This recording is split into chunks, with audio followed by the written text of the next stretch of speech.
Alright, Travis Wayne Goodsell. It's a little after 4. We've got the final 3, and then I'll do a closing video, and that'll be that for this new series. The Church is Not True. I have a playlist for it, so that you can refer to the playlist.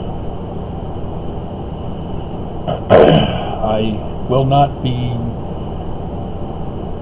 explaining everything, obviously, and you, of course, will not be able to get all your questions answered, obviously.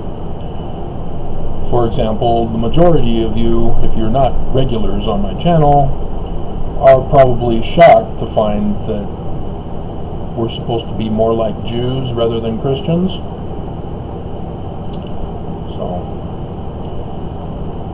But these are warnings, and I'll mention it in the final video. So this one, 1 Nephi, chapter 13. And it came to pass that I saw among the nations of the Gentiles the formation of a great church. Now the Book of Mormon needs to be understood according to the precepts that are taught therein. That's what the introduction tells Mormons, tells anybody who reads the Book of Mormon. And so you're not looking for this exact church. You're looking for the patterns and precepts to apply as a standard of judging whether a church is good or bad. That needs to be understood, because Mormons don't use the Book of Mormon this way. And the angel said unto me, Behold, the formation of a church which is most abominable above all other churches, which slayeth the saints of God during a coronavirus pandemic, yea, and tortureth them by refusing to give of their trillions to lift the poor out of poverty, and bindeth them down, and yoketh them with a yoke of iron called tithing, in order to participate in all things Mormon. See what I did there? I applied the precept of this passage to identify whether the Church of Jesus Christ of Latter-day Saints is true or false. And obviously, it's false. Mormons are literally being brought down into captivity. And it came to pass that I beheld this great and abominable church, and I saw the devil, that he was the founder of it. What's the symbol of the devil? Lucifer? Isaiah, how art thou fallen from heaven, O Lucifer, son of the morning. It's the falling star symbol, the inverted pentagram. Not the pentagram, that's the symbol for a regular star. A falling star is turning it upside down, having it point downward. And guess where it's located on the keystone of the Salt Lake Temple?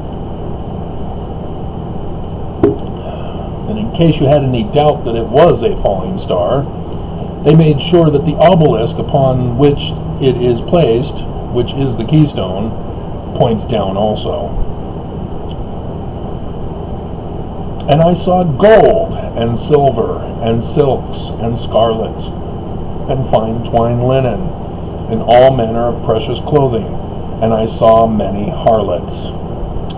Brigham Young's starting of polygamy, as he had done it in secret under Joseph's nose. He had married Heber C. Kimball to a third wife. He had a second wife before joining the church, all under Joseph Smith's nose.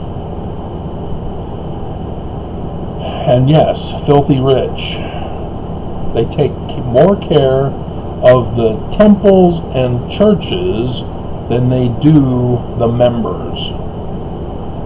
This is what you're looking for whether a church is true or not. Because when I get to the priestcraft video, which will be the third in this segment, the final video of this, not the 9,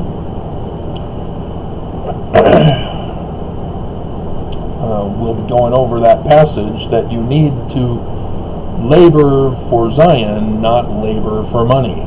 The church obviously is laboring for money, as they made $6 billion off of tithing from that Ensign Peak Associates, whatever it's called, off of the coronavirus. The church profited by keeping the church open and not shutting it down to protect your lives. By putting your lives in jeopardy, the church made money.